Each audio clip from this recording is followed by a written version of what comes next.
This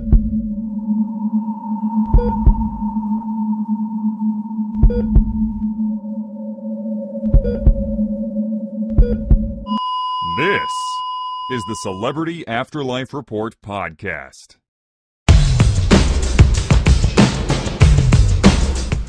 Hello and welcome to another edition of the Celebrity Afterlife Report. I'm the Celebrity Medium. Let's say we take a headlong dive into another pile of gossip about all your favorite deceased celebrities. Legendary guitar player Johnny Winter transitioned to the next world this past week. A small crowd was on hand to welcome him to the afterlife, including, as you would expect, the self-appointed greeter to the next world, Soul Brother number 1, James Brown.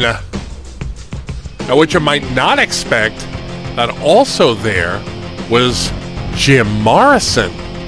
When we last heard from Morrison, he had quit the all-star band, The Legends, after throwing a tantrum on stage, and he stormed off to form his own band known as The Real Legends.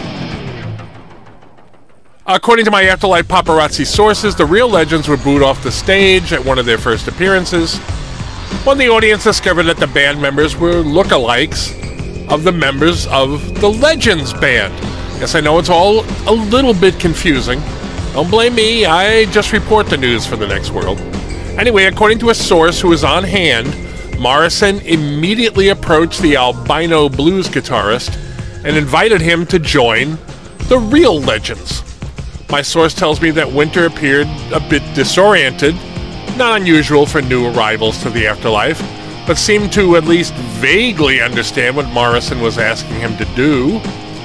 The two left the arrival zone together, presumably to discuss a possible professional partnership.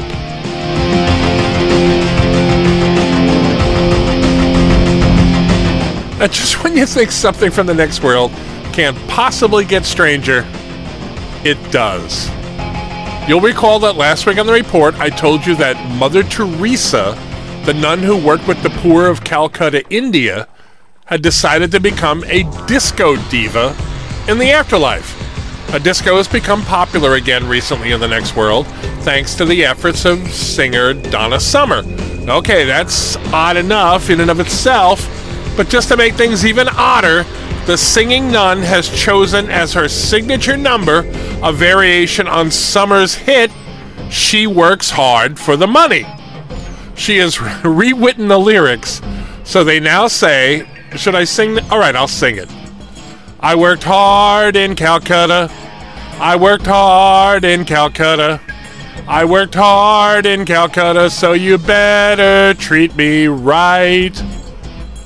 Mother Teresa has been performing in various clubs around the afterlife and has acquired a large fan base of gay men who seem to appreciate her show on an ironic basis.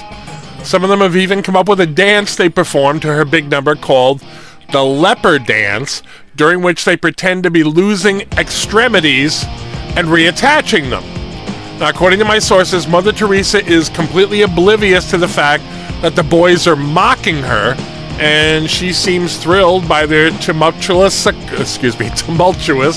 applause at the end of her show. As of this writing, I have no word yet on what Donna Summer thinks of all this.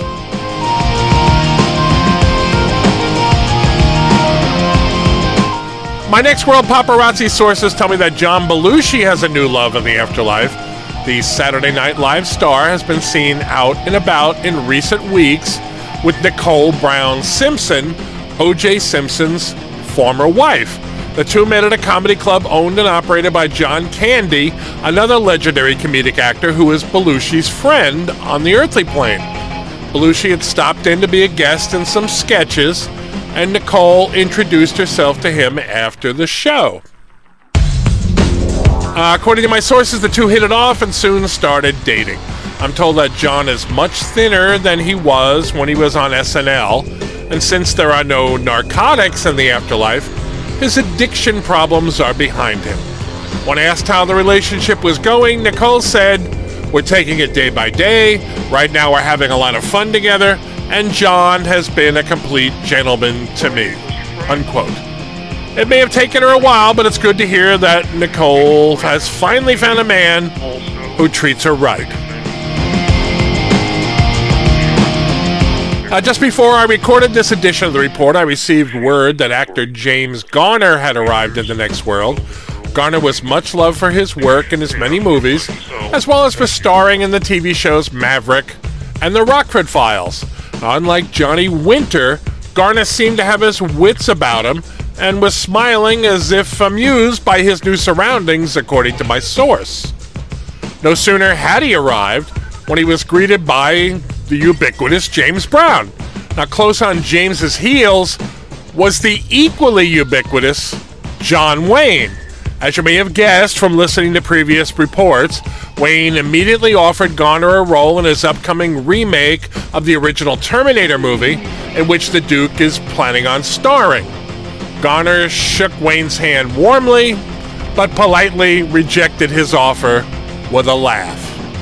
And with that, we will bring down the curtain on another edition of the Celebrity Afterlife Report. Please join me next week for another round of gossip about all your favorite deceased celebrities. I am the Celebrity Medium. Thanks for listening.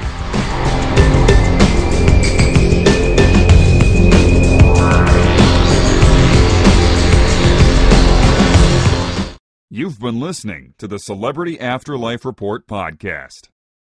To ask a question about your favorite deceased celebrity, call 818-3-MY-DREAM. 818-3-MY-DREAM. 818-369-3732.